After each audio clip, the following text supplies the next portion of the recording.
صدق اللہ العظیم۔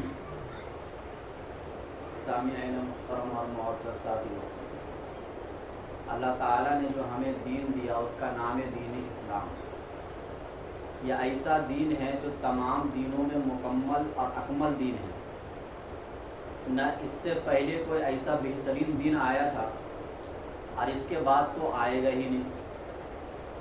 لیکن دین اسی کو کہا جائے گا جو اللہ نے قرآن کریم میں کہا یا جو رسول اللہ صلی اللہ علیہ وسلم نے احادیث مبارکہ میں فرمایا یا جس کو آپ کے صحابہ نے کیا اور تمام صحابہ نے اس کو مانا۔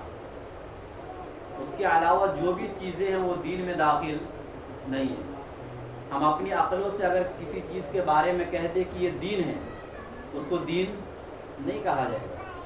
اسی طریقے سے اگر کوئی قیاس کر کے یا کوئی اپنی طرف سے اجتہاد کر کے بغیر اصول کے بغیر ضابطے کے وہ کہے کہ یہ دین ہے تو ہم اس کی یہ بات نہیں مانیں گے۔ اس لیے کہا جاتا ہے کہ ہر فن کا ایک ماہر ہوتا ہے۔ جب آپ کو مسئلے مسائل کی ضرورت پڑے تو علماء سے سوال کرو، اور آپ کو صحت کے بارے میں کچھ سوال کرنا ہے تو ڈاکٹروں سے سوال کرو۔ تو اسی طریقے سے دین اسلام کو مکمل بچا کر رکھنا، اس پر اسی طریقے سے عمل کرنا، یہ بھی بہت اہم چیز ہے۔ اگر آپ دین پر عمل کر رہے ہیں اور آپ یہ سمجھ رہے کہ یہ دین پر ہی عمل ہو رہا ہے لیکن حقیقت میں وہ اللہ کے احکام کے مطابق نہیں ہے یا رسول اللہ صلی اللہ علیہ وسلم نے جیسا کہا ہے ویسا نہیں ہو رہا ہے، تو پھر اس پر ثواب کے بجائے ہمیں کیا ملے گا؟ گناہ ملے گا۔ جیسے ایک آدمی فجر کی 2 رکعت کے بجائے 4 رکعت پڑھ دے تو آپ ایک اچھا کام کر رہے ہیں لیکن آپ کو اس پر ثواب نہیں ملے گا۔ یا سفر کے اندر 4 رکعت والی نماز 2 رکعت فرض ہے، کوئی یہ کہے کہ ارے میں 4 رکعت ہی پڑھوں گا، 2 کیوں پڑھوں گا؟ تو ایک طریقے سے وہ فرض میں کمی اور زیادتی کر رہا ہے، تو اس کا 4 پڑھ لینا، حالانکہ عام وقت میں 4 ہی پڑھا جاتا ہے، لیکن اگر ظہر کی نماز کو اس سفر میں 2 کے بجائے 4 پڑھ لیا تو یہ 4 پڑھنے کو اس کو ثواب نہیں بلکہ کیا ملے گا؟ گناہ ملے گا۔ اسی طریقے سے آدمی عید کے دن روزہ رکھ لے۔ اب عید کے دن تو روزہ رکھنے سے اللہ کے نبی نے منع کیا نا۔ بظاہر دیکھا جائے تو روزہ بہت اچھی چیز ہے، اور وہ روزہ رکھ لیا عید کے دن، تو آپ اس سے کیا کہیں گے؟ یہ غلط کام کر رہا ہے یا صحیح کر رہا ہے؟ سامنے والا تو جواب یہی دے گا نا، دلیل دے گا کہ ارے بھائی میں تو بہت اچھا کام کر رہا ہوں، روزہ کا حکم اللہ نے دیا، یہ تو فرض ہے، لیکن فرض اپنے محل میں ہے۔ نماز فرض ہے، فجر کی نماز فرض ہے اپنے وقت پر، ظہر کی نماز فرض ہے اپنے وقت پر۔ کوئی آگے بڑھا کر پڑھے نماز تو بھی اس کی نماز نہیں ہوگی، اور کوئی وقت سے پہلے پڑھے تو بھی اس کی نماز نہیں ہوگی۔ حج کا ایک ٹائم ہے، آدمی کبھی بھی چلا گیا مکہ اور کر کے آ گیا تو اس کا حج مانا جائے گا، اگرچہ وہ 2 لاکھ کے بجائے 4 لاکھ خرچ کر دے، 1 عمرہ کے بجائے 10 عمرہ کر لے، لیکن اس کا نہ حج والا عمرہ مانا جائے گا اور نہ اس کا حج مانا جائے گا۔ حج تو بس پورے سال میں 1 مہینے میں ہوتا ہے، اور وہ بھی 5 دنوں کے اندر۔ اس مہینے میں بھی اگر آپ آخر مہینے میں حج کر رہے ہیں یا ذی الحجہ کے شروع مہینے میں آپ حج کر رہے ہیں تو آپ کا حج مانا جائے گا؟ کیوں نہیں مانا جائے گا؟ آدمی کہے بھائی یہ تو خانہ کعبہ کا طواف کرنا کتنا ثواب کا کام ہے، پیسہ خرچ کر کے مکہ جانا یہ تو محبت کی دلیل ہے۔ تو پھر محبت کی دلیل ہے، ثواب کا کام آدمی کر رہا ہے، اس کے باوجود اس کو گناہ ملے گا۔ کیوں؟ ایک فرض عبادت جو اپنے محل میں تھا اس کو آپ نے ہٹا دیا۔ دیکھو ظلم کس کو کہتے ہیں آپ کو معلوم نہیں۔ ہم لوگ یہ سمجھتے ہیں کہ کسی کو ہم نے مار دیا یہی ظلم ہے، یا کسی کا پیسہ ہم نے لے لیا یہی ظلم ہے، بلکہ ظلم کی تعریف عربی کے اندر یہ کی جاتی ہے کہ کسی بھی چیز کو اس کی جگہ سے ہٹا دینا، یہ ظلم ہے۔ ماں باپ کا ایک حق ہے، آپ ماں باپ کے حق کو گھٹا دیے اور بیوی کے حق کو بڑھا دیے، حالانکہ حقوق ادا کر رہے دونوں کے آپ، لیکن ایک طریقے سے ایک کو بڑھایا ایک کو گھٹایا، اور شریعت میں ایسا نہیں، یہ بھی کیا ہے؟ ظلم ہے۔ تو ظلم کا مطلب وہ نہیں جو ہم سمجھتے ہیں۔ تو اسی طریقے سے عبادات کے اندر بھی آپ اس کو اس کے محل سے ہٹا کر کہیں اور ادا کر رہے ہیں، تو یہ بھی کیا ظلم ہے؟ جیسے ایک آدمی میرے سے ابھی سوال کر رہے تھے مغرب بعد کہ 6 رکعت مجھے نماز پڑھنا ہے اور جماعت کے ساتھ پڑھنا ہے اور اس میں سورہ یاسین پڑھنا ہے، تو کیا آپ پڑھائیں گے؟ تو میں نے کہا کہ دیکھو 6 رکعت نماز اللہ کے نبی صلی اللہ علیہ وسلم سے مغرب کے بعد ہمیشہ ثابت ہے۔ کیا ثابت ہے؟ ہمیشہ۔ مطلب یہ اللہ کے نبی کا ایک معمول تھا جس کو اوابین کی نماز کہا جاتا ہے۔ اب اس کو ایک خاص دن میں پڑھنا، نمبر 1۔ نمبر 2، جماعت کے ساتھ پڑھنا۔ جماعت کے ساتھ آپ پورے کتابوں کو کھنگال لیجئے، ہر مسلک کے علماء سے جا کے آپ پوچھ لیجئے، نفل کی جماعت مکروہ ہے، سوائے ان نمازوں کے جو اللہ کے نبی نے خود جماعت سے پڑھی، جیسے تراویح کی نماز، صلاۃ کسوف کی نماز، صلاۃ کسوف کی نماز یا استسقاء کی نماز۔ یہ وہ نمازیں جو خود اللہ کے نبی نے اپنی زندگی کے اندر جماعت کے ساتھ پڑھی ہے اور صحابہ نے آپ کے پیچھے نماز پڑھی ہے۔ اب اس کے علاوہ جو بھی نمازیں ہیں، اگر آپ اس کو جماعت کے ساتھ پڑھتے ہیں فرض نمازوں کے علاوہ، تو یہ جماعت کے ساتھ پڑھنا آپ کا یہ نماز ثواب کا درجہ رکھے گا یا گناہ کا درجہ رکھے گا؟ میں نے آپ کو چند مثال دے کر پہلے سمجھا دیا کہ کسی بھی چیز کو اس کی جگہ سے آپ ہٹا رہے ہیں۔ جو عبادت تنہا کرنے کی ہے شریعت کے اندر، اس کو جماعت کے ساتھ کرنا ثواب کا کام نہیں ہے، اور جو عبادت شریعت میں جماعت کے ساتھ کرنے کا ہے اس کو تنہا کرنا ثواب کا کام نہیں ہے۔ جیسے فرض نماز جماعت کے ساتھ پڑھنا ہے، اگر اس کو تنہا آدمی پڑھے گا تو ذمے سے فرض تو ادا ہو جائے گا، لیکن گناہ کبیرہ کا مرتکب ہوگا، اس کو گناہ بھی ملے گا جماعت کے چھوڑنے کا، سخت گناہ کہ اللہ کے نبی نے کہا کہ میں ایسے شخص کے گھر کو جلا دوں، ایک وعید ہے اس کے اوپر۔ تو پتہ یہ چلا کہ نماز ہے اوابین کی، لیکن جماعت کے ساتھ نہیں ہے، کسی ایک مخصوص رات میں نہیں ہے۔ کیوں؟ ہمیں دین پر عمل کرنا ہے، اور دین وہی مانا جائے گا جو اللہ اس کے رسول نے کہا۔ اس کے علاوہ اگر کوئی اور باتیں آ رہی ہے تو ہم اس کو نہیں مانیں گے۔ یا اسی طریقے سے شب برات کی فضیلت کے اوپر میں نے بیان کیا تھا، فضیلت ثابت ہے، اور ایک صحابی نہیں، 2 صحابی نہیں، 9 صحابہ کرام سے ثابت ہے۔ اب بعض لوگ یہ بھی کہہ دیتے کہ حدیث ضعیف ہوتی ہے، ضعیف حدیث پر عمل نہیں کرنے کا۔ اس کو ایک عام مثال سے میں آپ کو سمجھاؤں، کیونکہ آپ لوگ عوام ہیں، آپ کے سامنے میں علمی بات نہیں کر سکتا۔ کہ جیسے مان لیجئے 5 آدمی 6 آدمی کمزور ہیں، کمزور بولے تو ان کا ذہن تھوڑا کمزور ہے، اور 6 آدمی، ایک آدمی کا ذہن کمزور ہے، تنہا اگر وہ بات بولے گا تو ہم سمجھ سکتے ہیں کہ اس کی ذہن کی کمزوری ہے، اس کی بات نہیں لینے گا۔ لیکن وہی بات دوسرا بھی بول رہا ہے، اس کا بھی ذہن تھوڑا کمزور ہے لیکن وہی بات بول رہا ہے، وہی بات تیسرا بھی بول رہا ہے، تقریباً 9 لوگ وہی بات بولے، لیکن ان 9 میں سے کوئی بھی جھوٹا نہیں ہے، یہ بات یاد رکھیے۔ جھوٹا ہونا ایک الگ چیز ہے اور کسی کے ذہن کا کمزور ہونا ایک الگ چیز ہے۔ تو اگر 9 آدمی اس کا ذہن کمزور ہے یا کسی اور درجے میں وہ کمزور ہے لیکن جھوٹ نہیں بولتا ہے، اور ایک ہی بات 9 آدمی کہہ رہے ہیں، تو اس بات میں مضبوطی آئے گی کہ نہیں آئے گی؟ یہ تو عقل والی بات ہے نا۔ تو اگر ضعیف حدیث ہے، ضعیف کا مطلب جھوٹی حدیث نہیں، سمجھ گئے؟ ایک ہوتا جھوٹا ہونے ایک الگ چیز ہے، وہ میں سمجھا دیا کہ اگر جھوٹا ایک بھی حدیث کے اندر آ گیا اور اس طریقے کی 9 حدیثیں اور 9 میں جھوٹے راوی ہیں، تو اگر وہ 100 اور 1000 بھی ایسی حدیث ہو جائے تو طاقت نہیں ملے گی، کیونکہ جھوٹا ہو گیا۔ لیکن اگر جھوٹا نہیں ہے، سب اچھے لوگ ہیں، نیک لوگ ہیں، صالح لوگ ہیں، بس تھوڑا سا ذہن کمزور ہے یا کسی اور چیز میں کمزوری ہے، تو ان کی باتوں میں تعداد کے زیادہ ہو جانے سے مضبوطی آتی ہے، یہی محدثین کا اصول ہے۔ تو ہم بھی یہی کہتے ہیں کہ اگر شب برات کی فضیلت 9 حدیث سے ثابت ہے، اگرچہ 9 ضعیف ہے، لیکن وہ آپس میں ملنے سے اس کے اندر طاقت آ گئی، اور اس کے مقابلے میں کوئی صحیح حدیث ایسی نہیں ہے جس سے یہ ثابت ہو کہ شب برات کی فضیلت نہیں ہے۔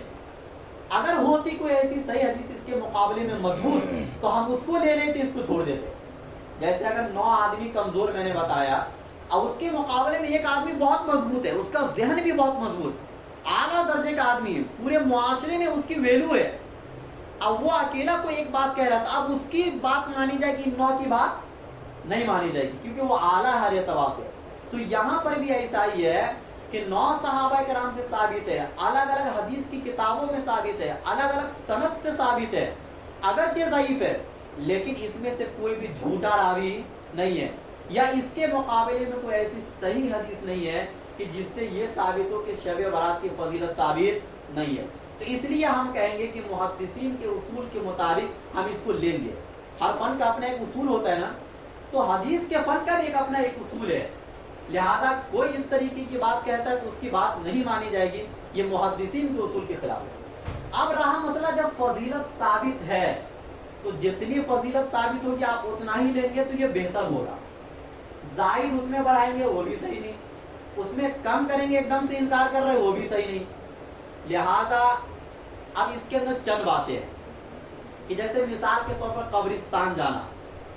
ترمذی شریف کی حدیث ہے کہ اللہ کے نبی صلی اللہ علیہ وسلم جنت البقیع کے اندر گئے، لیکن اللہ کے نبی صلی اللہ علیہ وسلم جو جنت البقیع کے اندر گئے، قبرستان کا نام ہے، تو نہ اپنی زوجہ محترمہ میں سے اس وقت اللہ کے نبی حضرت عائشہ صدیقہ کے پاس تھے، ان کو جگائے بھی نہیں، خاموشی سے گئے، کسی صحابی کو بھی نہیں بتلائے اور خاموشی سے واپس آ گئے.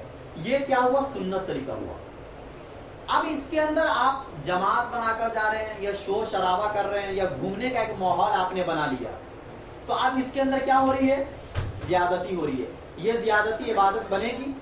آپ کو میں نے چند مثال سے پہلے سمجھا دیا نا کہ نماز کی مثال دیا، روزے کی مثال دیا، حج کی مثال دیا، یا زکوٰۃ کی بھی مثال لے لو. آپ زکوٰۃ کسی مالدار کو آپ نے دے دیا تو زکوٰۃ ادا ہوگی، حالانکہ آپ زکوٰۃ دے رہے ہیں لیکن نہیں ادا ہوگی. تو اسی طریقے سے قبرستان جانا ثابت ہے، اللہ کے نبی اپنی زندگی میں ایک مرتبہ گئے. اگر آپ کو بھی جانا ہے تو جائیے، خاموشی سے جائیے. جماعت بنا کر جانا یہ حدیث سے ثابت نہیں ہے، کیونکہ کوئی چیز جب کمزور درجے میں ثابت ہوتی ہے تو اتنا ہی لینا ہے جتنا ثابت ہے، اس سے زیادہ نہیں لینا ہے. جیسے کہ مثال میں آپ کو دیتا ہوں کہ نماز میں زور سے ہنسنے سے وضو ٹوٹ جاتا ہے. یہ تو ہم پڑھتے ہیں نا، وضو ٹوٹ جاتا ہے. لیکن اگر آپ زور سے ہنسیں گے نماز جنازہ میں تو آپ کا وضو ٹوٹے گا؟ نہیں ٹوٹے گا مسئلے کے اعتبار سے. کیوں؟ اس لیے کہ ایک حدیث میں آتا ہے کہ صحابہ کرام اللہ کے نبی کے پیچھے نماز پڑھ رہے تھے، جماعت والی نماز تھی، رکوع سجدے والی نماز تھی، اور وہ صحابی ہنس پڑے، کسی وہ واقعہ لمبا ہے کسی وجہ سے وہ ہنس پڑے، تو اللہ کے نبی نے کہا کہ جو لوگ ہنسے وہ اپنا وضو بھی بنائے اور اپنی نماز کو بھی دوبارہ لوٹائے. تو فقہا نے یہ کہا کہ یہ ایک ضعیف حدیث سے ثابت ہے رکوع سجدے والی نماز میں، تو لہٰذا اب یہ مسئلہ رکوع سجدے کے ساتھ خاص رہے گا. یعنی ہر وہ نماز جو رکوع سجدے والی ہے اس میں اگر آپ زور سے ہنسیں گے تو وضو ٹوٹ جائے گا. اگر آپ نماز جنازہ میں زور سے ہنسیں گے تو وضو نہیں ٹوٹے گا. کیوں؟ اس لیے کہ حدیث میں جس نماز کے بارے میں ثابت ہے وہیں تک رہے گا، اس کے آگے نہیں بڑھے گا. تو اسی طریقے سے جانا ثابت ہے قبرستان، لیکن جماعت بنا کر جانا یا شور شرابہ کرنا یا اس کو عید کا دن بنا لینا یہ ثابت حدیث سے نہیں ہے. لہذا یہ کرنے پر ہمیں دین کا اس کے اوپر لیبل نہیں لگایا جائے گا. یا اسی طریقے سے عبادت کرنا، کوئی بھی عبادت آپ کر سکتے ہیں، کیونکہ اللہ کے نبی صلی اللہ علیہ وسلم نے کیا فرمایا کہ اس رات میں اللہ تعالیٰ اپنے مخلوق کی طرف متوجہ ہوتے ہیں. تو جب اللہ متوجہ ہو رہے تو ہم کوئی بھی عبادت کر سکتے ہیں، چاہے تو آپ نوافل پڑھیں، چاہے تو آپ قرآن کی تلاوت کریں، چاہے تو آپ تسبیح پڑھیں، چاہے تو کوئی ذکر کر لے آپ، یا عشاء کی نماز جماعت سے آپ پڑھ لیے، فجر کی نماز جماعت سے پڑھ لیے، تھوڑا اللہ نے اگر موقع دیا تو تہجد بھی آپ پڑھ لیجئے. اتنا آپ نے کر لیا اور تنہ تنہ آپ نے کیا، اس رات کی فضیلت کو آپ نے پا لیا. کیا کر لیا؟ آپ نے پا لیا. کیوں؟ اس لیے کہ اتنا حدیث سے ثابت ہے. لیکن میں نے پہلے بتلا دیا کہ نوافل کی جماعت یہ ثابت نہیں ہے کسی بھی عالم کے نزدیک. کسی بھی عالم کے نزدیک نوافل کی جماعت یہ ثابت نہیں ہے. دنیا کا کوئی بھی عالم آپ کو نہیں بتائے گا کہ نفل نماز کی جماعت ثابت ہے. تو اس لیے ہمیں نوافل کیسے پڑھنا؟ تنہ تنہ، اور اگر ہو سکے تو زیادہ تر آپ قرآن کی تلاوت کرو. چونکہ دیکھو ایک مثال سے میں ایک بات سمجھاؤں کہ ہر چیز کا اپنا ایک وقت ہوتا ہے. ایک آدمی اگر مکہ گیا ہے عمرہ کرنے یا حج کرنے تو وہاں پر اس کے لیے زیادہ مناسب یہ ہے کہ جتنا ہو سکے عمرہ کرے، وہ ذکر و اذکار اور ذکر کو چھوڑے ہو، کیونکہ وہ گھر پر بھی آ کے کر سکتا ہے لیکن عمرہ ہر وقت کر سکتا ہے؟ نہیں کر سکتا ہے. تو اسی طریقے سے رمضان کا مہینہ اور یہ اس سے متصل جو شعبان کا مہینہ ہے، اس کو خصوصیت ہے قرآن کے ساتھ، لگاؤ ہے قرآن کے ساتھ. تو اس مہینے میں اگر آپ قرآن کی تلاوت زیادہ کریں گے تو یہ زیادہ بہتر ہوگا بنسبت اور عبادت کے.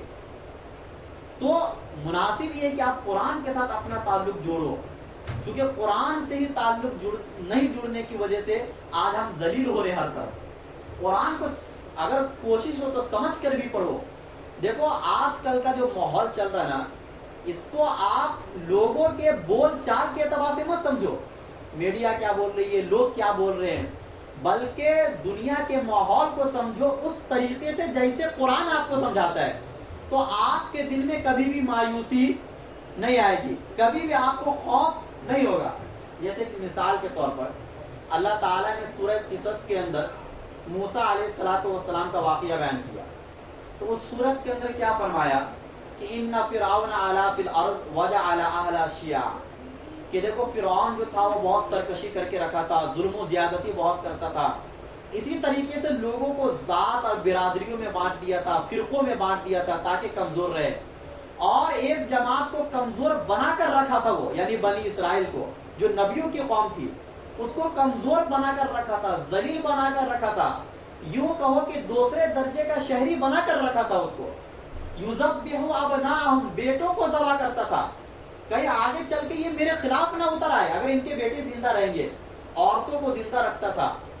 لیکن ایسے کمتر لوگ، ایسے ذلیل لوگ، مطلب ان کے مقابلے میں ایسے گرے پڑے لوگ، دبے کچلے لوگ، ان کو اللہ بشارت دے رہے ہیں وَنُرِيدُ أَن نَّمُنَّ عَلَى الَّذِينَ اسْتُضْعِفُوا فِي الْأَرْضِ وَنَجْعَلَهُمْ أَئِمَّةً وَنَجْعَلَهُمُ الْوَارِثِينَ، کہ اے لوگو تم گھبراؤ مت، ہمارا یہ ارادہ پہلے بھی تھا، آج بھی ہمارا یہ ارادہ ہے، اور آئندہ بھی ہماری یہ مستقل سنت ہے کہ کمزوروں پر جب بھی ظلم ہوگا تو ایک وقت ایسا آئے گا کہ آج یہ کمزور حق مانگ رہے لیکن حق نہیں مل رہا ہے، لیکن آگے چل کے یہ حق دینے والے بن جائیں گے. وَنَجْعَلَهُمْ أَئِمَّةً، ائمہ کا مطلب یہ رہنما بن جائیں گے، یہ قوم کے پیشوا بن جائیں گے.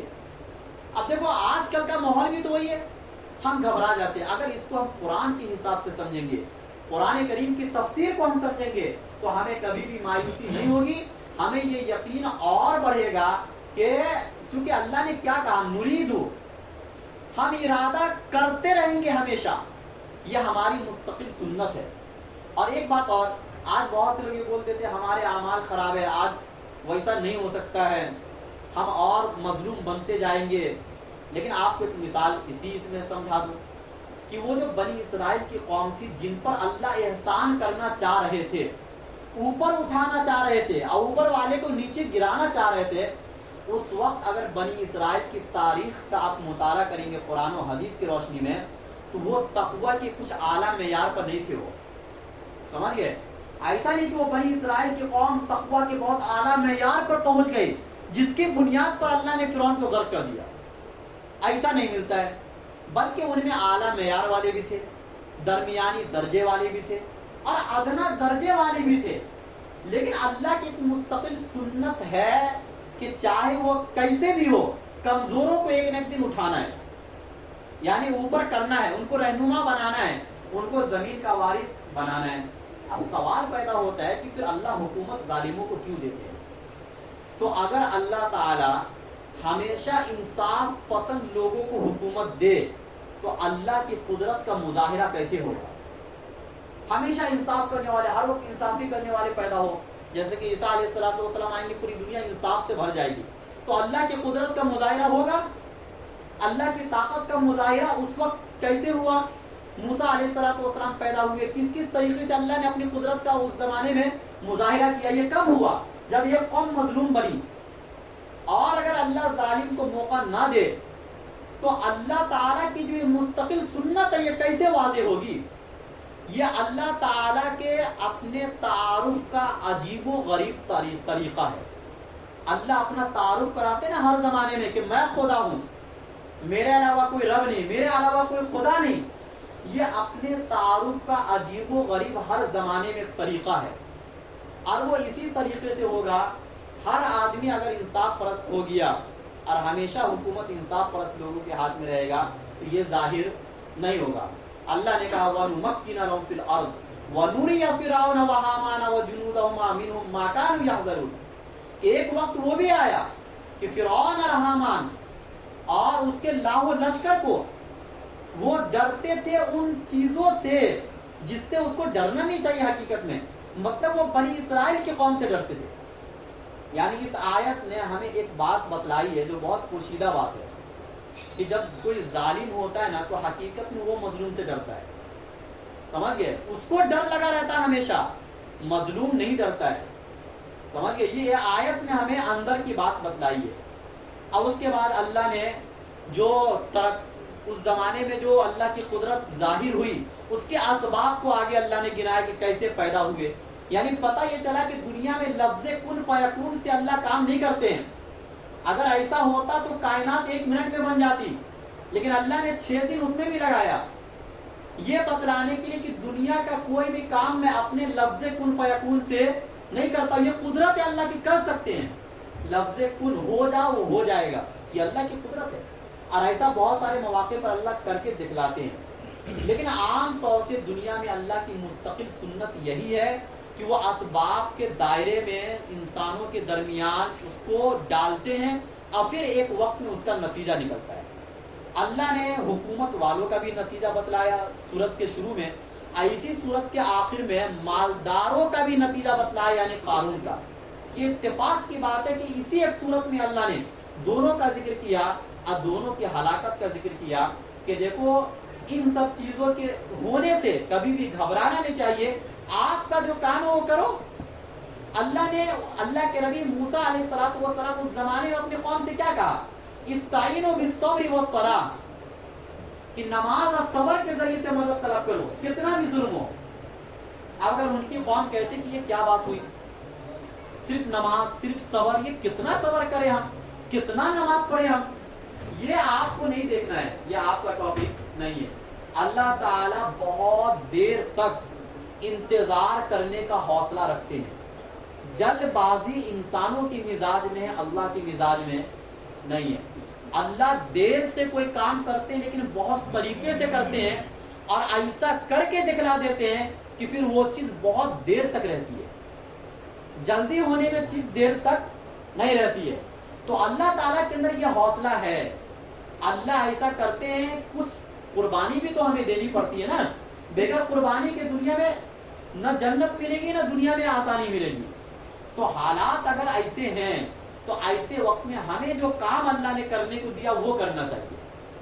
بہرحال اب اس رات کے بارے میں بتا رہا تھا کہ نوافل پڑھنا یا قبرستان میں جانا یہ بتلا دیا, جماعت کے ساتھ بھی نماز نہیں یہ بتلا دیا, اور اسی طریقے سے یہ بھی سمجھ لیجیے کہ ان میں کن کن لوگوں کی مغفرت نہیں ہوتی ہے. تو جو ان 9 حدیثوں کے اندر جو خلاصے کے طور پر آیا وہ میں بتلا رہا ہوں کہ نمبر 1 مشرک, اللہ تعالیٰ کی ذات میں اور اللہ کی صفات میں کسی کو شریک کرنا. یعنی اللہ کی ذات میں شریک کرنے کا مطلب آپ خدا اللہ کو بھی مان رہے, کچھ یار کو بھی مان رہے, اور اللہ کی ان صفات میں شریک کرنا جو اسباب سے ہٹ کر ہوتی ہے, اسباب سے اوپر ہوتی ہے.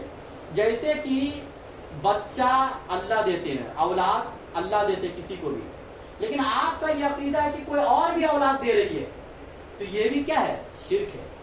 یا اسی طریقے سے بارش اللہ برساتے ہیں, آپ کا عقیدہ ہے کہ بارش کوئی اور بھی برسا رہا ہے. یہی تو عقیدہ تھا کفار مکہ کا, کیونکہ وہ تو خدا کو مانتے تھے لیکن اس کے ساتھ ان دیوتاؤں کو بھی مانتے تھے جو بنا کے رکھے تھے. تو پتہ یہ چلا کہ اللہ کے جو 99 صفاتی نام ہیں, ان 99 صفاتی ناموں میں سے کسی ایک نام کے ساتھ کسی اور کو شریک کر لینا یہ بھی کیا ہے؟ شرک ہے. ہاں یہ الگ بات ہے کہ کچھ صفات وہ ہیں جس کا اطلاق بندوں پر بھی ہو سکتا ہے لیکن الگ درجے میں, جیسے اللہ سمیع ہے, اللہ بصیر ہے, لیکن یہ اطلاق خود اللہ نے قرآن کریم کے اندر ہم انسانوں پر بھی کیا. فَجَعَلْنَاهُ سَمِيعًا بَصِيرًا, ہم نے انسان کو سمیع بنایا, بصیر بنایا, لیکن ہمارے سمیع اور بصیر کا مطلب یہ ہوا کہ ہمیں سننے کے لیے کان کی ضرورت ہے اور ہمیں دیکھنے کے لیے آنکھ کی ضرورت ہے. اللہ کو سننے کے لیے نہ کان کی ضرورت ہے نہ آنکھ کی ضرورت ہے، اور ہم ایک وقت میں کسی ایک کی بات سنیں گے، کسی ایک کو دیکھیں گے۔ اللہ ایک وقت میں ہزاروں کی، کروڑوں کی، بلکہ دنیا میں جتنے بھی مخلوق ہیں سب کی بات کو سنتے ہیں، سمجھتے ہیں اور اس پر فیصلہ بھی صادر فرماتے ہیں ایک وقت کے اندر۔ تو اللہ کا سننا، اللہ کا دیکھنا الگ ہے، اور ہم انسانوں کا سننا اور ہم انسانوں کا دیکھنا الگ ہے۔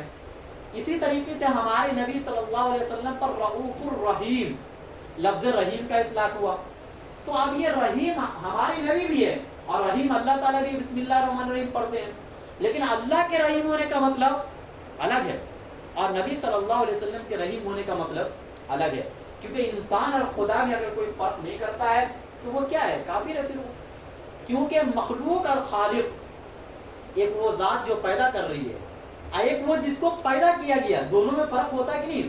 بھائی بیٹے اور باپ میں فرق ہے دنیا کے اندر، تو جس کی جنسی نہ ملتی ہے اس میں کتنا فرق ہوگا؟ زمین و آسمان کا فرق ہوگا۔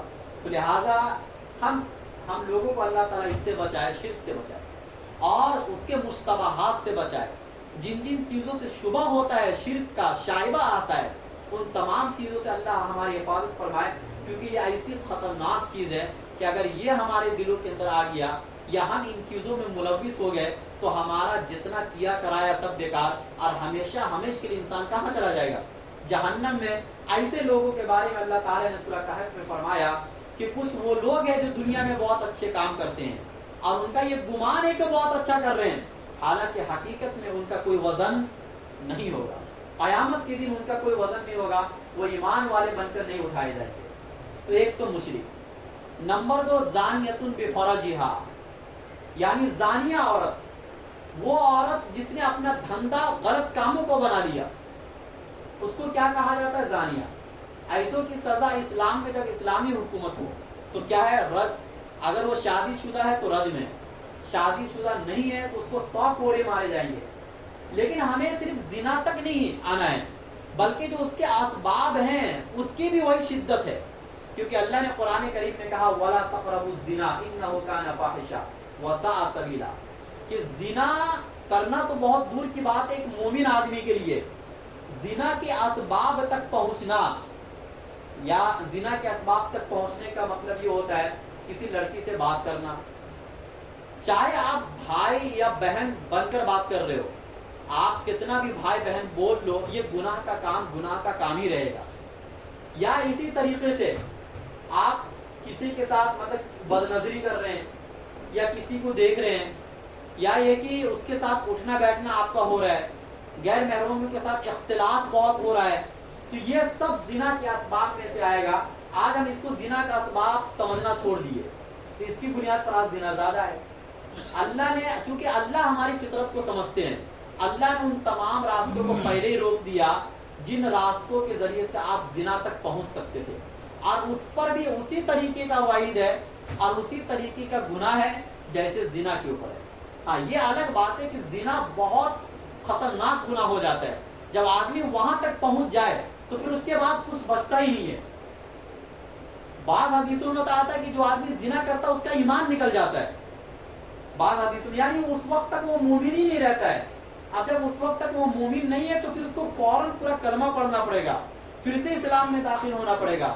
ایسے ہی شراب کے بارے میں، ایسے اور بھی خطر، چوری کے بارے میں، یہ سب صحیح حدیثوں کے اندر ہے۔ تو زانیۃ بفرجہا۔ نمبر 3 مشاہن۔ مشاہن کا مطلب یہ ہوتا ہے کہ جس کے دل میں کینہ ہو، حسد ہو۔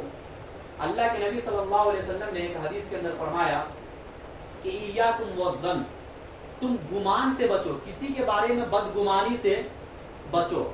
فإن الظن اکذب الحدیث، کیونکہ گمان کسی کے بارے میں یہ جھوٹ تک آپ کو لے کے جائے گا۔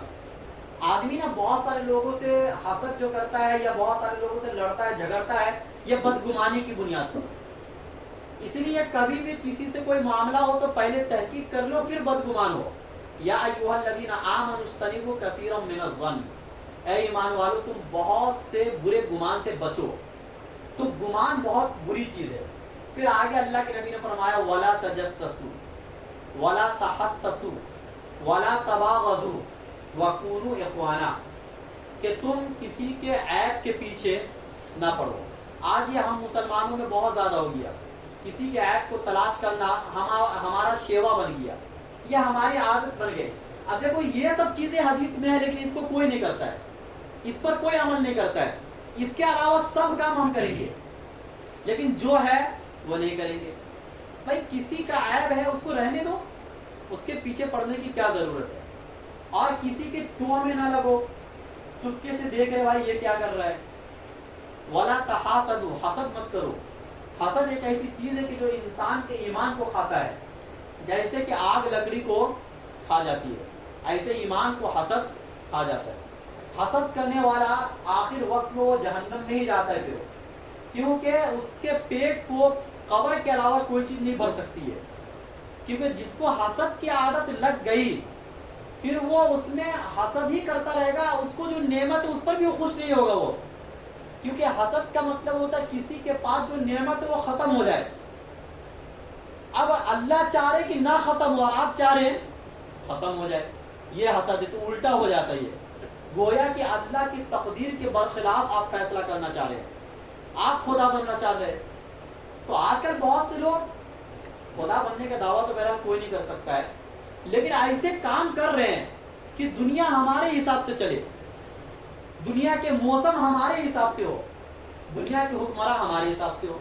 تو ایسا نہیں ہوتا ہے. دنیا میں رہنا ہے تو اللہ کے حساب سے چلنا پڑے گا. ایک حدیث میں اللہ کے نبی صلی اللہ علیہ وسلم نے فرمایا کہ ولا تحاسدوا ولا تباغضوا ولا تدابروا, کسی سے قطع تعلقی مت کرو. وکونوا عباد اللہ اخوانا, اے اللہ کے بندو بھائی بھائی بن کر رہو. یہ اللہ کے نبی نے فرمایا لا یحل لمسلم ان یهجر اخاه فوق ثلاثه ایام, کسی مسلمان کے لیے حلال نہیں ہے کہ وہ اپنے بھائی سے 3 دن سے زیادہ بات بند رکھے. یہ حدیث کے اندر اللہ کے نبی صلی اللہ علیہ وسلم نے فرمایا. ایک اور حدیث ہے کہ حسد کرنا, ایک حدیث میں اللہ کے نبی صلی اللہ علیہ وسلم نے فرمایا کہ لا تدخلوا الجنۃ حتی تسلموا, تم جنت میں داخل نہیں ہوگے یہاں تک کہ تم اسلام یعنی مسلمان ہو جاؤ. ولا تسلموا حتی تحابوا, اب تم مسلمان نہیں ہو سکتے یہاں تک کہ آپس میں محبت کرنے لگ جاؤ. افشوا السلام تحابوا, سلام کو پھیلاؤ آپس میں محبت پیدا ہو جائے گی. یہ طریقہ اللہ کے نبی نے بتلا دیا کہ اگر آپ کو محبت پیدا کرنا ہے آپس میں, محلے میں, معاشرے میں, گھروں کے اندر, تو بس سلام پھیلاؤ. سلام ایک ایسی سنت ہے کہ یہ سنت تو ہے اور سلام کا جواب دینا واجب ہے, لیکن یہاں پر سنت پر ثواب زیادہ ہے, واجب پر ثواب کم ہے. یہ ایسی سنت ہے, مطلب آپ نے سلام میں اگر پہل کیا السلام علیکم ورحمۃ اللہ وبرکاتہ, تو یہ ابتدا کرنے کا الگ ایکسٹرا ثواب ملے گا اور 30 نیکی اور بھی الگ ملے گی, اور جواب دینے والوں کو اتنا ثواب نہیں ملتا ہے. اسی طریقے سے اگر 2 لوگوں میں دشمنی ہو تو ان میں ابتدا بھی سلام کرنے والا فضیلت کو پا لیتا ہے, یعنی پہلے جو سلام کر لے ان دونوں میں سے. اب اس کے بعد اگر دوسرا کوئی ساتھی اگر آپ سے دشمنی کر رہا ہے تو اب اس کا مسئلہ اللہ کے حوالے. لیکن اگر بہت سی دشمنی ایسی بھی ہوتی ہے کہ جو دین کی بنیاد پر ہو, آپ کو معلوم ہے کہ اس کے پاس میں زیادہ اٹھوں گا بیٹھوں گا تو میرا دین خراب ہو جائے گا. پھر مطلب بہت سی مجلسیں ایسی ہوتی ہیں نا, آدمی بیٹھتا ہے تو کسی کی غیبت کرتا ہے, کسی کے بارے میں برائی کرتا ہے, کسی کا مذاق اڑاتا ہے. یا ایھا الذین آمنوا لا یسخر قوم من قوم عسى ان یکونوا خیرا منهم, یہ تمام وہ گناہ ہے جو گناہ کبیرہ ہے. اگر آپ کو معلوم ہے کہ اس کے ساتھ بیٹھنے سے گناہ کبیرہ کا ہی ارتکاب ہوتا ہے, تو اللہ کے نبی نے اس موقع پر بھی فرمایا کہ من احب للہ وابغض للہ واعطى للہ ومنع للہ فقد استکمل الایمان. محبت بھی اللہ کے لیے ہونا چاہیے, دین کی بنیاد پر محبت ہو, دنیا کی بنیاد پر نہیں. اور اگر کسی سے آپ دشمنی کر رہے ہو تو اس میں بھی آپ دین کا فائدہ سوچ رہے ہیں, دنیا کا فائدہ نہیں سوچ رہے ہیں. اور وہ 7 لوگ جو اللہ کے عرش کے سائے میں ہوں گے, وہاں پر بھی اللہ کے نبی نے فرمایا کہ تحابا للہ وتباغضا للہ, کہ اللہ کے لیے آپس میں 2 آدمی محبت کرنے والے اور اللہ کے لیے آپس میں دشمنی کرنے والے, یہ دونوں اللہ کے عرش کے سائے میں. تو پتہ یہ چلا کہ ہمیں تو محبت کا پیغام پھیلانا ہے. ہمارے نبی صلی اللہ علیہ وسلم کی یہی سنت رہی ہے پوری زندگی کے اندر کہ اپنے دشمنوں سے بھی گلے لگتے تھے, سلام کرتے تھے, کسی سے بات چیت بند نہیں کرتے تھے. بڑے پن کا اظہار اللہ کے نبی نے اپنی زندگی میں کبھی نہیں کیا. ہاں کچھ لوگ ایسے تھے جن کو اللہ کے نبی چاہتے تھے کہ اس سے دور رہنا ہی بہتر ہے. بہت سے منافقین ایسے تھے. بہت سے لوگ اللہ کے نبی دیکھو کبھی کسی کو قتل کرنے کا حکم دیے نہیں, لیکن کچھ لوگ ایسے بھی گزرے 2-3 لوگ کہ اللہ کے نبی نے کہا کہ یہ کعبہ کے پردے کے پیچھے بھی اگر چھپائے تو اس کو قتل کر دو. کیوں؟ اس سے اسلام کا بہت نقصان ہو رہا تھا. اللہ کے نبی کو گالی دینا, ایسے لوگوں سے پھر محبت کرنا ہمارے ایمان کو ختم کر دے گا. تو اس لیے فرمایا کہ محبت بھی اللہ کے لیے ہونا چاہیے اور دشمنی بھی اللہ کے لیے ہونا چاہیے. اور اگر اللہ کے لیے نہیں ہے تو اگر آپ کی کسی سے بات چیت بند ہے تو آپ بات چیت کیا کر لو, چالو کر لو. اور یہ بھی کس بنیاد پر ہونا چاہیے, اللہ ہی کے لیے ہونا چاہیے. اور آخر میں جو چوتھے نمبر پہ جس کی مغفرت نہیں ہوتی اس رات میں, قاتل نفس, کسی بھی بے جان کو یا معصوم جان کو قتل کرنے والا. دیکھو اگر کوئی کسی کو قتل کر دیا تو اسلامی حکومت میں اس کا قتل ہوتا ہے. کوئی زنا کیا شادی شدہ تو اس کا قتل ہوتا ہے. کوئی مرتد ہو گیا تو اس کا قتل ہوتا ہے. اگر یہ سب بات نہیں ہے تو اگر اس کو کسی نے یوں ہی قتل کر دیا بلا کسی وجہ کے تو ایسے شخص کی بھی مغفرت نہیں ہوتی ہے. اور ایسے شخص کے بارے میں تو قرآن کریم میں اتنی سخت وعید ہے کہ اللہ تعالی نے فرمایا کہ وَمَن يَقْتُلْ مُؤْمِنًا مُتَعَمِّدًا فَجَزَاؤُهُ جَهَنَّمُ خَالِدًا فِيهَا وَغَضِبَ اللَّهُ عَلَيْهِ وَلَعَنَهُ وَأَعَدَّ لَهُ عَذَابًا عَلِيمًا. کتنی وعید ہے کہ اگر کوئی کسی مومن کو جان بوجھ کر قتل کر دیا تو اس کا بدلہ سب سے پہلے جہنم. نمبر 2 خالداً فیہا, ہمیشہ رہنا جہنم میں. وغضب اللہ, اللہ کا غضب بھی اس کے اوپر اترتا ہے. ولعنہ اللہ, اللہ کی لعنت بھی اس کے اوپر ہوتی ہے. وَأَعَدَّ لَهُمْ عَذَابًا عَلِيمًا, دردناک عذاب بھی اللہ نے اس کے لیے تیار کر رکھا ہے. دیکھو اللہ تعالیٰ کے نزدیک انسانیت کا کتنا احترام ہے. اس آیت سے یہ سمجھ میں آتا ہے. کسی کو یوں ہی قتل کر دینا, کسی کو یوں ہی مار دینا, کسی کو تھپڑ مار, یہ سب بھی ہے. وہ اعلیٰ درجہ ہے, یہ اس کا ادنا درجہ ہے. دیکھو اللہ کے نبی صلی اللہ علیہ وسلم نے کیا فرمایا کہ اگر راستے میں تکلیف دہ چیز ہے تو اس کو بھی ہٹا دینا. یہ کیوں فرمایا؟ کہ تاکہ کوئی دوسرا یا اندھا شخص آئے اور وہ گر نہ جائے اس میں ٹکر لگ کے. اس لیے کہ ایک شخص کی جان اللہ تعالیٰ کے نزدیک بہت محترم ہے. اللہ نے فرمایا وَمَنْ قَتَلَ النَّاسَ جَمِيعًا فَكَأَنَّمَا أَحْيَا النَّاسَ جَمِيعًا. مطلب آیت ہے کہ جس نے اگر کسی ایک جان کو قتل کر دیا تو اس نے تمام انسانیت کو کیا کر دیا, قتل کر دیا. اور جس نے ایک جان کو بچا لیا تو سمجھو اس نے تمام انسانیت کو کیا کر لیا, بچا لیا. تو یہ اسلام ہمیں اتنی اچھی تعلیم ہمیں دیتا ہے. لیکن آج ہے کہ ہمارا غصہ ہمیشہ مسلمانوں پر ہی پھٹتا ہے. دیکھ لو محلے میں کتنی لڑائیاں ہوتی ہیں, ہر آدمی ایک دوسرے کو مارنے کے پیچھے پڑا ہوا ہے. یہ سب چیزیں نہیں ہونا چاہیے. انہی سب چیزوں کی وجہ سے تو ہمارا اور بھی نقصان ہوتا جا رہا ہے. ہمارا غصہ اسلام کے لیے نہیں ہے. اسلام کے لیے غصہ کب ہوتا ہے؟ جب کوئی غلط کر رہا ہے, شریعت کے خلاف کر رہا, غصہ ہو جاؤ. آپ کے گھر میں بے دینی آ رہی ہے, کوئی نماز نہیں پڑھ رہا, غصہ ہو جاؤ. آپ کا بچہ نماز نہیں پڑھ رہا, غصہ ہو جاؤ, اس کا کھانا بند کر دو. یہ سب ہے اللہ کے لیے غصہ, دین کے لیے غصہ. لیکن ہم اور آپ جو غصہ کرتے ہیں وہ عصبیت کے لیے کرتے ہیں, خاندان کی بنیاد پر کرتے ہیں, اپنا بدلہ لینے کے لیے کرتے ہیں. ان تمام چیزوں کو اللہ کے رسول صلی اللہ علیہ وسلم نے گناہ کبیرہ میں شمار کیا ہے. اور ہم اور آپ گناہ کبیرہ دھڑلے سے کرتے ہیں, اس پر اصرار کرتے ہیں. اور حد تو یہ ہے کہ گناہ کبیرہ کو گناہ کبیرہ نہیں سمجھتے ہیں. تو گناہ کبیرہ کو گناہ کبیرہ نہ سمجھنے والا کبھی بھی توبہ نہیں کر سکتا ہے. ایک وہ آدمی جو گناہ کو گناہ سمجھتا ہے, ایک نہ دن وہ توبہ کرے گا. لیکن جو گناہ کو گناہ نہیں سمجھتا وہ کبھی بھی توبہ نہیں کرے گا. تو اس لیے یہ رات اللہ نے ہمیں دیا ہے, بہانے بہانے سے اللہ کوئی نہ کوئی رات ہمیں دیتے رہتے ہیں. رمضان کا مہینہ پورا ہی بہانہ ہے. یہ بہانہ کس بارے میں؟ مغفرت کے بارے میں. ہونا تو یہ چاہیے کہ ہم خود اللہ کی طرف دوڑ کر جاتے ہیں, اللہ بہت گناہ ہو گیا, معاف فرما دے. لیکن یہ نہیں ہو رہا ہے. بلکہ کیا ہو رہا ہے کہ اللہ خود آپ کی طرف دوڑ کے آ رہے کہ بندہ رات آئی ہے اپنی مغفرت کروا لو. یہ اللہ کتنے رحمان ہیں, کتنے ہمارے اوپر رحم کرنے والے ہیں, کتنا ہمارا بھلا چاہتے ہیں. اللہ کتنا چاہ رہے کہ یہ بندہ جہنم سے بچ جائے, جنت میں داخل ہو جائے. ایک ہم ہے کہ جنت میں جانے کو تیار نہیں ہے. دعا تو کریں گے کہ مطلب اے اللہ جنت کو میں طلب کرتا ہوں, جنت میں آپ سے مانگتا ہوں, لیکن کام اس کے اپوزٹ ہوتا ہے, کام اس کے برخلاف ہوتا ہے.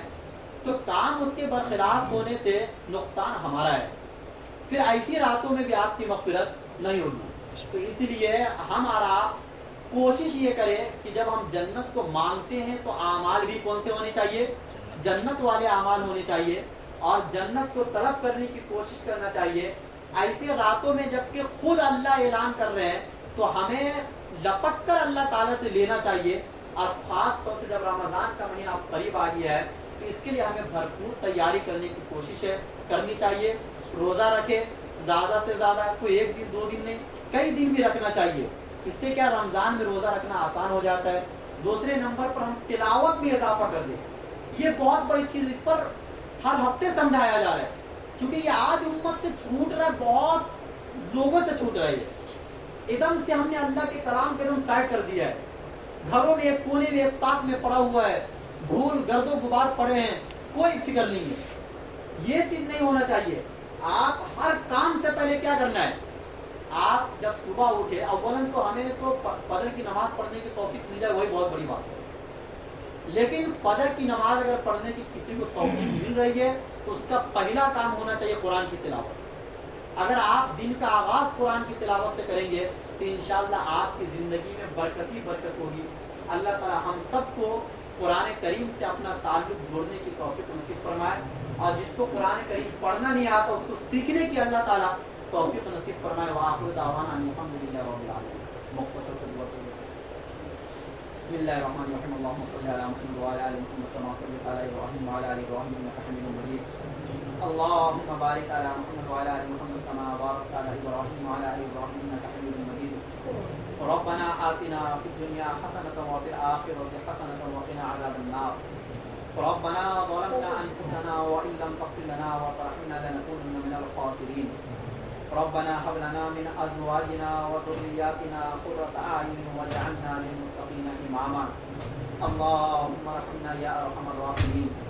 اللهم اغفر لنا ذنوبنا يا رب العالمين. اللهم إنك عفو تحب العفو فاعف عنا يا كريم. اللهم إني أسألك من الخير كله عاجله وآجله ما علمت منه وما لم أعلم, وأعوذ بك من الشر كله عاجله وآجله ما علمت منه وما لم أعلم. اللهم إني أسألك من خير ما سألك عبدك ونبيك, وأعوذ بك من شر ما عاد به عبدك ونبيك. اللهم إني أسألك الجنة وما قرب إليها من قول وعمل, وأعوذ بك من النار وما قرب إليها من قول وعمل. وأسألك أن تجعل كل قضاء قضيته لي خيرا. اللهم أجرنا من النار. اللهم اعتق رقابنا عن النار. اللهم أعنا على ذكرك وشكرك وحسن عبادتك. اللهم حاسبنا حسابا يسيرا. يا مصرف القلوب ثبت قلوبي على دينك. اللهم إنا نسألك العفو والعافية في الدنيا والآخرة. اللهم اكفنا بحلالك عن حرامك وأغننا بفضلك عمن سواك. اللهم اغفر لي ذنبي ووسع لي في داري وبارك لي في رزقي. ربنا تقبل منا إنك أنت السميع العليم. سبحان ربك رب العزة عما يصفون وسلام على المرسلين والحمد لله رب العالمين.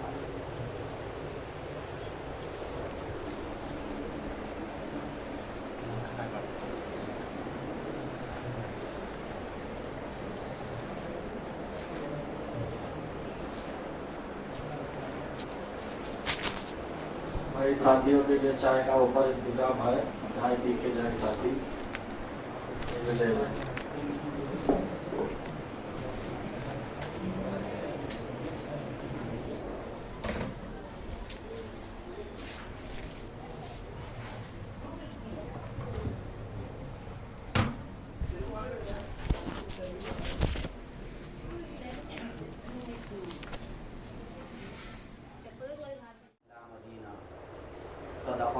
العالمین۔ سامعین محترم اور معزز ساتھیو، اللہ تعالیٰ نے جو ہمیں دین دیا اس کا نام ہے دین اسلام۔ یہ ایسا دین ہے جو تمام دینوں میں مکمل اور اکمل دین ہے۔ نہ اس سے پہلے کوئی ایسا بہترین دین آیا تھا اور اس کے بعد تو آئے گا ہی نہیں۔ لیکن دین اسی کو کہا جائے گا جو اللہ نے قرآن کریم میں کہا یا جو رسول اللہ صلی اللہ علیہ وسلم نے احادیث مبارکہ میں فرمایا یا جس کو آپ کے صحابہ نے کیا اور تمام صحابہ نے اس کو مانا۔ اس کے علاوہ جو بھی چیزیں ہیں وہ دین میں داخل نہیں ہیں۔ ہم اپنی عقلوں سے اگر کسی چیز کے بارے میں کہتے کہ یہ دین ہے